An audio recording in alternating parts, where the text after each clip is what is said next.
솔로몬의 성전건축 봉헌식 두 번째 이야기를 나누겠습니다. 오늘 12절을 보면 참 재밌는 얘기가 있어요. 그때 솔로몬이 이르되 여호와께서 캄캄한데 계시겠다 말씀하셨사오나. 이걸 그냥 고지고대로다가 아이고 우리 하나님은 깜깜한데 좋아하시는가 보다, 어두운데 계시기를 좋아하시는가 보다, 그렇게 이제 성경에 있는 이 문자 그대로 이렇게 생각을 하시고 깊이 묵상을 하실 수 있어요. 그렇지 않습니다. 이 어두운 가운데 캄캄한 데 계신다라고 하는 건 하나님께서 구름 가운데 계신다라고 하는 걸 얘기하고 있습니다. 구름 가운데 왜 계시는 건가요? 또 화염 가운데 왜 계시는 건가요? 하나님을 보는 사람은 죽어요. 죄된 인간이 하나님을 직접 본다라고 하는 것은 곧 죽음을 얘기합니다. 이사야 선지자가 하나님의 임재를 목도했습니다. 아이고 내가 죽었도다, 그렇게 고백을 하더라는 거죠. 사람이 하나님을 보면 죽습니다. 그래서 하나님께서 하나님의 임재를 직접적으로 드러내지 않으시고 어떤 자연의 피조세계를 통해서 우리 하나님의 임재를 나타냈어요. 때로는 우레로, 때로는 구름을 통해서, 때로는 어떤 불기둥을 통해서, 어떤 자연의 어떤 바람의 세계를 통해서 이렇게 하나님의 존재성을 드러내신다는 거예요. 간접적으로 이제 체험할 수가 있는 거죠. 근데 하나님께서 이렇게 자연 여러 피조 세계를 통해서 하나님의 임재를 드러내시는 것은 결국 사람을 배려하시기 위한 거예요. 죄된 사람이 하나님을 가까이 할 수가 없으니까, 또 하나님도 죄된 사람을 가까이 할 수가 없습니다. 그래서 뭔가 매개체를 통해서 하나님의 그 존재성을 드러내신다는 거예요.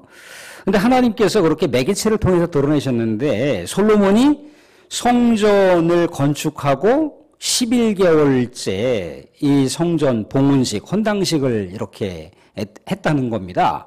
그랬더니 어떻게 했어요? 제사장들이 자신들의 업무를 이렇게 처리해야 되는데 업무를 볼 수 없을 정도로, 업무가 마비될 정도로 하나님의 임재의 영광이 이 성전에 가득했대더라 라고 보면은 그 앞절에 이렇게 내용을 통해서 볼 수가 있다는 거예요. 하나님 이제 그렇게 역사하셨다는 거죠. 그래서 솔로몬이 너무나 감격스러운 거예요. 그 광경을 보고 하나님께서 사람이 만들어 놓은 성전 건축물 가운데 임재하셨다라고 하는 것. 물론 그 광대하신 하나님은 성전 건축물 같은 그렇게 제한된 영역에 늘 공존하실 수 있는 분은 아니잖아요. 그죠?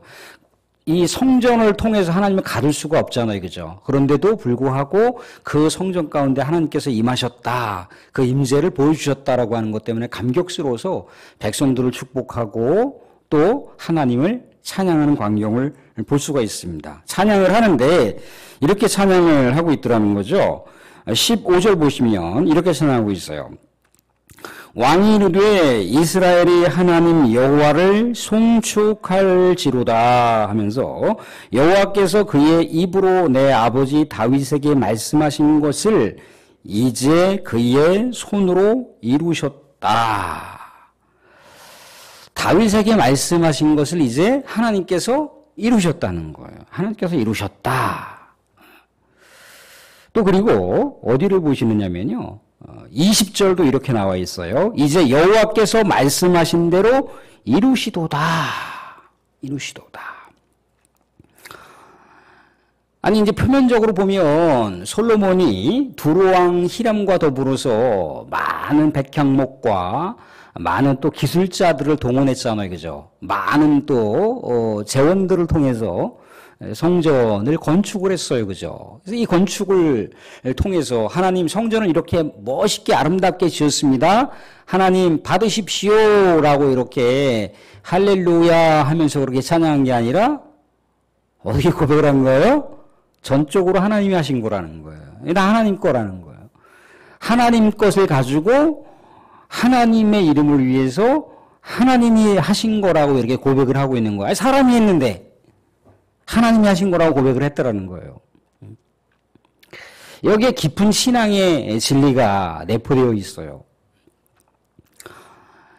내가 하는 찬양과 하나님께서 나에게 감동을 주셔서 하는 찬양은 다르죠. 그죠? 내가 하는 봉사와 하나님께서 나에게 감동을 주셔서 하는 봉사는 달라요. 하나님의 감동이 없는 봉사와 모든 예배 의식과 모든 내용들은 그냥 일이 될 수가 있습니다. 내 일이 될 수가 있어요. 예수님께서 이제 예루살렘에 가셔서 내가 이제 유대 종교 지도자들에 의해서 체포를 당하여 고문받고 죽게 될 것이야 라고 했을 때 베드로가 예수님의 멱살을 붙잡고 당신 그따위로 말할 거야? 지도자가 어떻게 이렇게 약한 소리 하고 있어? 예수님이 뭐라고 합니까? 사탄아 내 뒤로 물러가라 그러면서 하나님의 일을 생각하지 않고 사람의 일을 생각한다고 하고 있어요. 그러니까 잘못하면은 이 성전 건축이라고 하는 것이 사람이 지어놓은 건물이 될 수도 있다는 겁니다. 그런데 솔로몬은 뭐라고 고백을 하냐면 물론 자기를 통해서 자기를 도구화해서 하나님께서 성전을 건축하셨지만 전적으로 하나님께서 하신 것이라고 하는 것을 고백하고 있어요. 하나님께서 다윗 시대는 전쟁의 시기였기 때문에 피를 흘리는 시기잖아요. 그죠? 전쟁의 시기에는 평화가 없습니다. 언제든지 평화가 깨질 수가 있어요. 그때는 성전을 건축할 수가 없어요. 근데 하나님께서 아무튼 다윗을 통해서든지 솔로몬을 통해서든지 또 우리 하나님께서 이루실 계획과 역사를 통해서 다윗 시대에 전쟁을 이제 종식시키고 솔로몬 시대에 평화를 주셨다는 거죠. 그죠? 그래서 솔로몬이 성전을 건축할 수 있는 은혜를 받았습니다. 우리가 살아가는 모든 삶의 형편도 마찬가지인 겁니다. 우리 하나님을 섬길 수 있고 예배를 드릴 수 있고 이 모든 것이 하나님의 은혜가 아니면 불가능하죠. 하나님의 역사가 아니면 불가능합니다. 그것을 솔로몬은 고백하고 있어요. 사랑하는 성도들, 우리 잠깐 수고스럽지만 역대상 말씀 한번 찾아볼게요. 역대상 654쪽, 역대상 29장 13절부터 16절까지입니다. 역대상 29장 654쪽인데요. 역대상 29장 13절부터 16절까지 다윗이 고백하고 있는 장면을 통해서 우리가 우리 하나님 앞에 드리는 물질과 또 봉사와 수고와 그 모든 내용들이 어떻게 고백되어야 되는지를 우리가 다윗을 통해서 볼 수가 있습니다. 654쪽, 구약성경 654쪽에 역대상 29장 13절부터 16절까지입니다. 같이 한번 보실까요? 13절, 29장 13절입니다. 13, 14, 15, 16절 네 구절인데 같이 보도록 하겠습니다. 13절 시작. 우리 하나님이여 이제 우리가 주께 감사하오며 주의 영화로운 이름을 찬양하나이다. 나와 내 백성이 무엇이기에 이처럼 즐거운 마음으로 드릴 힘이 있었나이까. 모든 것이 주께로 말미암았사오니 우리가 주의 손에서 받은 것으로 주께 드렸을 뿐이니이다. 우리는 우리 조상들과 같이 주님 앞에서 이방 나그네와 거류민들이라. 세상에 있는 날이 그림자 같아서 희망이 없나이다. 우리 하나님이여 우리가 주의 거룩한 이름을 위하여 성전을 건축하려고 미리 저축한 이 모든 물건이 다 주의 손에서 왔사오니 다 주의 것이니이다. 예, 아멘. 무슨 얘기입니까? 성전을 건축하기 위해서 모든 재료 준비하고 사람 동원하고 그게 다 누구 거라는 거예요? 하나님 거라는 거예요. 하나님 거. 봉사하실 때, 헌금하실 때 인색하지 마세요. 물론 하나님 안에서 계획하시는 것 중요합니다. 근데 자꾸 그거를 이렇게 쪼개고 막 그래서 인색하게 하지 마세요. 그러면 그냥 사람이 그냥 주머니에서 꺼내갖고 돈 몇 번 하겠다라고 하는 것밖에 안 돼요. 근데 그걸 미리 준비하고 모든 게 하나님 거잖아요. 모든 게 하나님 것. 모든 게 하나님 건데 그 중에 일부를 하나님께 떼어서 드릴 뿐이라는 거잖아요. 찬양의 고백이 이거예요. 하나님의 주체성, 하나님의 주인 되심을 고백하는 게 찬양인 거예요.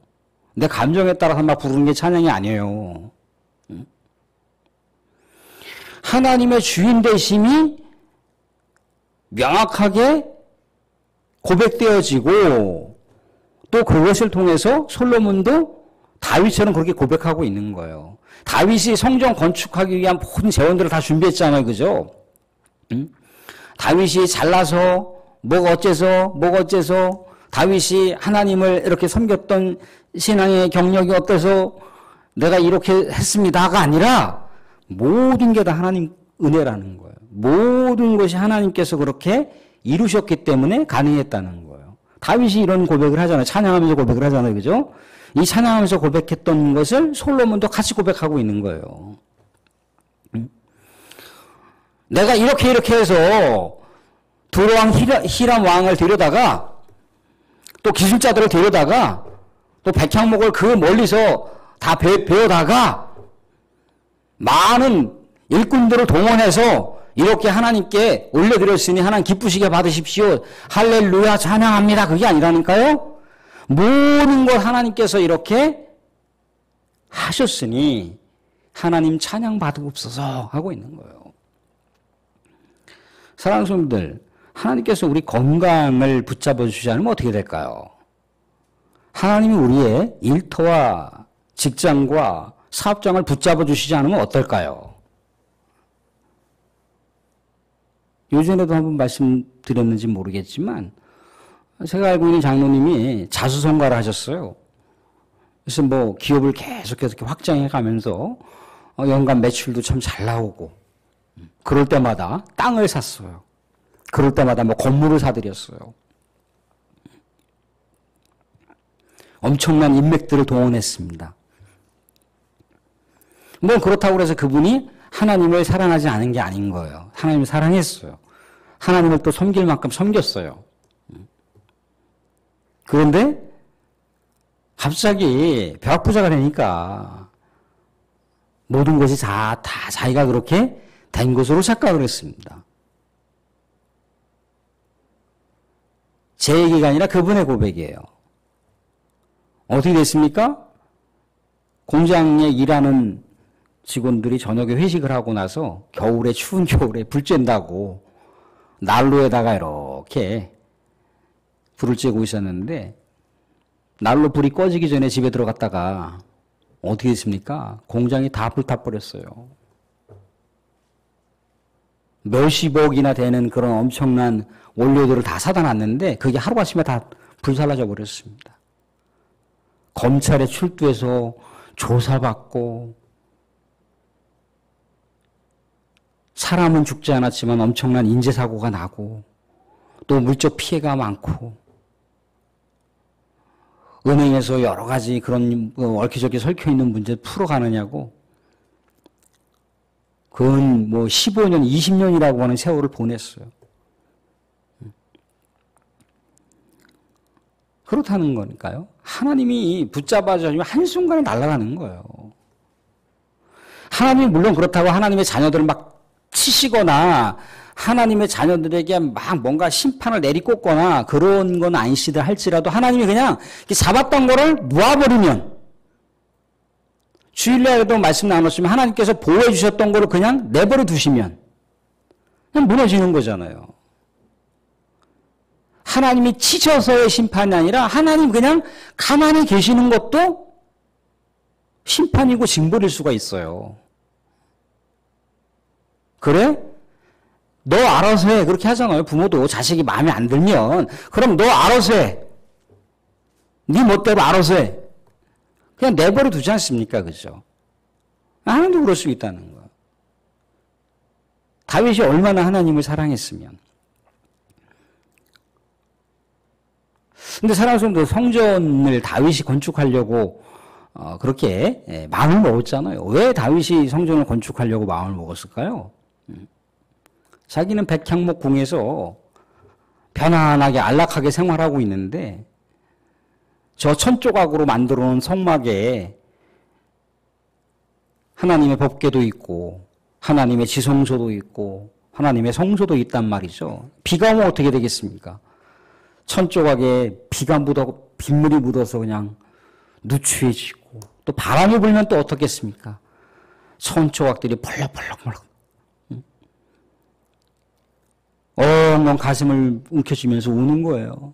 나는 이렇게 백향목궁에서 편안하게 쉼을 얻고 잠을 자고는 우리 하나님 아버지는 어이할꼬. 하나님의 임재의 처소에 대한 그 고민, 그 아픔. 우리는 성전 건축, 성전이라고 얘기하긴 그렇죠. 교회를 건축한다고 그랬을 때 어떻습니까? 교회가 노후돼서, 낙후돼서 사람들에게 좀 더 쾌적한 환경을 조성해서 교회를 재건축하거나 아니면 교회를 새로 건축하거나 거기에 마음이 많이 가 있잖아요. 그죠? 근데 다윗은 그게 아니고 하나님의 집이 너무 낡았다는 거예요. 하나님께서 임하실 하나님의 처소가 너무나 후졌다는 거예요. 그래서 그 마음을 가지고 하나님 내 성전을 꼭 지어드려야겠다 라고 하는 마음을 가졌는데 하나님 그 마음을 얼마나 예쁘게 보셨습니까? 그죠? 그래 내가 다윗을 통해서 성전을 건축하리라. 다윗이 아니면 그의 후손을 통해서 건축하리라. 그 전후 역사에 대해서 솔로몬이 고백을 하고 있는 장면을 우리가 보고 있는 거예요. 다시 열왕기상으로 오시겠습니다. 다시 열왕기상으로 오시면 15절 보시면 열왕기상 8장 15절 보시면 이렇게 나와 있어요. 8장 15절에 왕이 이르되 이스라엘의 하나님 여호와를 송축할지로다 여호와께서 그의 입으로 내 아버지 다윗에게 말씀하신 것을 이제 그의 손으로 이루셨도다 이르기를 얘기하면서 오늘 말씀 가운데 보면은 이런 얘기를 볼 수가 있습니다. 16절에 이런 얘기가 나오는데 16절 같이 한번 읽어보실까요? 16절 같이 한번 읽어보겠습니다. 16절 시작. 내가 내 백성 이스라엘을 애굽에서 인도하여 낸 날부터 내 이름을 둘 만한 집을 건축하기 위하여 이스라엘 모든 지파 가운데서 아무 성읍도 택하지 아니하고 다만 다윗을 위하여 내 백성 이스라엘을 다스리게 하였노라 하신지라. 그러면서 17절에 내 아버지 다윗이 이스라엘의 하나님 여호와의 이름을 위하여 성전을 건축할 마음이 있었더니 이제 하나님께서 그 마음을 헤아려 주셨다는 거죠. 그래서 성전을 건축했다는 겁니다. 근데 21절을 한번 주목해 보시기 바랍니다. 21절 보시면 이렇게 나와 있어요. 21절도 같이 한번 읽어보겠습니다. 21절 시작.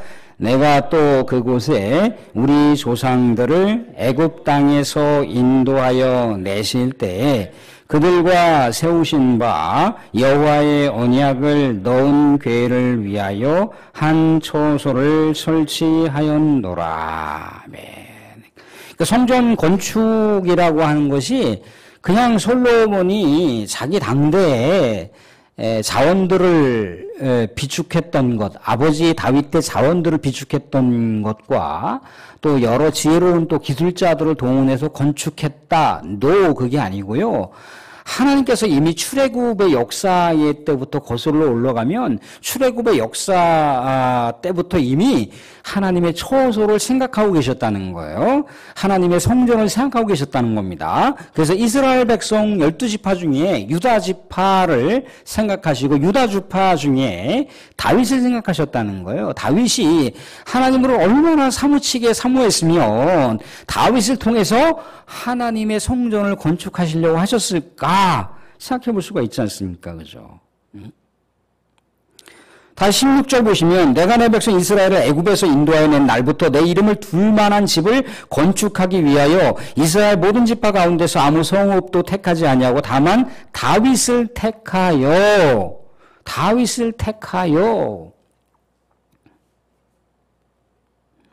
얼마나 다윗을 사랑했으면 또 다윗이 얼마나 하나님을 사랑했으면 이 다윗의 후세대를 통해서 그렇게 하셨겠습니까? 그죠? 근데 솔로몬의 이 성전 건축은요, 하나님의 출애굽 역사와 또 왕정의 역사가 서로 연결되어 있어요. 다시 말하자면 하나님께서 출애굽 언약을 주셨잖아요. 그죠? 시내산 언약을 주셨습니다. 시내산 언약은 한마디로 요약하자면 뭡니까? 하나님이 이스라엘 백성의 하나님이라고 하는 것이고 이스라엘 백성은 하나님의 백성이라는 거잖아요. 그죠? 그게 이제 출애굽 언약이에요. 시내산 언약이란 말이죠. 그죠? 근데 이 시내산 언약이 다윗 언약으로다가 조금 더 구체적으로다가 연결이 됐어요. 그러니까 다윗을 통해서 이스라엘이라고 하는 하나님의 나라가 다윗을 통해서나 다윗의 후손을 통해서 영원히 견고하게 세워진다는 거예요.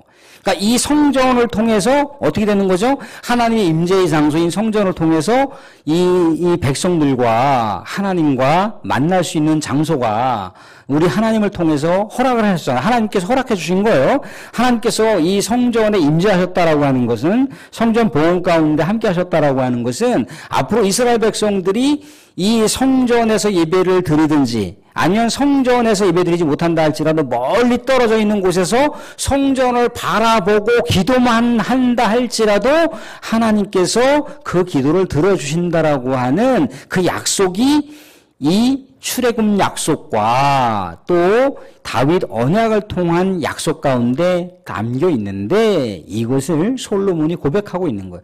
나중에 22절부터 쭉 보시게 되면은 이 솔로몬의 기도 내용을 볼 수가 있어요. 다 그것이 언약 가운데 나와 있는 기도 내용이라고 하는 것이 이제 정확하게 이제 풀어져 나오는 것을 볼 수가 있습니다만 다만 오늘 우리가 생각해 볼 건 뭐냐면 이 안에 출애굽의 역사부터 이미 솔로몬이 거슬러 올라간 거예요.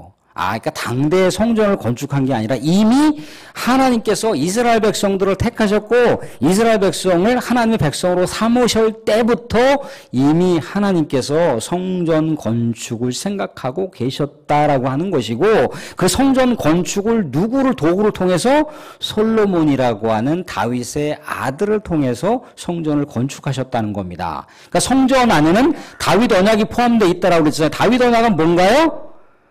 이스라엘이라고 하는 하나님의 나라가 다윗을 통해서 하나님을 사랑하는 사람을 통해서 영원토록 세워진다는 거예요. 그런데 솔로몬 이후에 왕들이 우리 하나님을 온전하게 사랑하지 않았습니다. 인간적인 왕들은 다 그 언약을 파괴해버리고 말았죠. 그죠?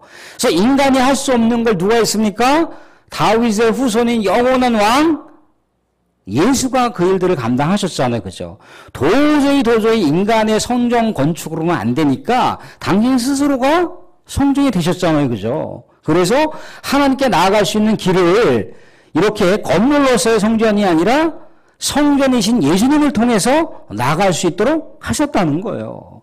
결국 이 약속은 굉장한 신약의 시대까지 이르는 엄청난 약속이 담겨 있는 거지만 아무튼 이 성전을 바라보면서 어떻게 했다는 겁니까? 가장 우리 하나님을 사랑하는 사람들이 하나님을 사랑했을 때 하나님을 바라보면서 기도했을 때 그 기도를 하나님께서 들으신다라고 하는 언약이 이 성전 봉헌 가운데 담겨 있다는 겁니다. 사랑하는 성도님들, 비록 우리가 교회라고 하는 이 건물을 세웠지만 이 건물에 우리 하나님께서 임재하신다라고 하는 그 임재의식을 갖고 또 우리가 예배드릴 때 또 하나님께서 내 예배를 받으신다라고 하는 그 의식을 갖고 내가 기도할 때 내가 찬양할 때 우리 하나님께서 임재하셔서 이 장소에서 받으신다라고 하는 그런 신전의식 우리 하나님에 대한 의식이 있게 됐을 때 하나님은 분명 예수님의 이름을 붙들고 기도하는 자들에게 임하셔서 그 기도를 들으시고 그 찬양을 받으시고 그 예배를 받으신다는 겁니다.